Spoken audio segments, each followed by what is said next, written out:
Hello guys, how are you? I hope all of you are fine.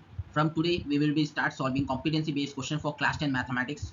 Now let's start from topic circles. Okay, now let's see the first question. We need to find the value of angle OAQ. Now let's mark the value of OAQ in the diagram. Okay, it says mark. What we have given? We have given with angle APQ is equal to 20 degree and there is a semicircle. Semicircle is very important. Okay, OQA is a semicircle. Semicircle means what? Diameter subtend 90 degree on circumference. Okay, so I can say angle AQO is equal to 90 degree. AQO is 90 degree. Now let's forget the marking here. You can see a triangle, bigger triangle. It's 90 degree. Okay, AQP. P is 20 degree. So you can find the third angle PAQ by sum of all angles in a triangle is 180 degree. So 180 minus 90 plus 20.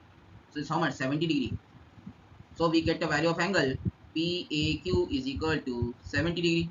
But what we have to find? We have to find the value of OAQ. We find the full value. Now let's see another triangle. You can see another triangle. Let's zoom it. Now you can see in another triangle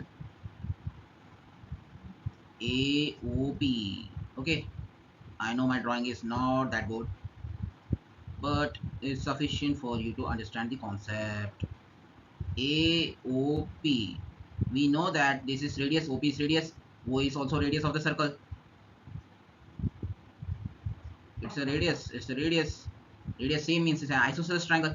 If this is 20 degree, then this will be also 20 degree. We know that equal sides opposite angle are always equal 20 degree. We know that angle PAQ is equal to 70 degree. So I can say angle OAQ is equal to 70 minus 20, that is 50 degrees. The final answer, option C is right.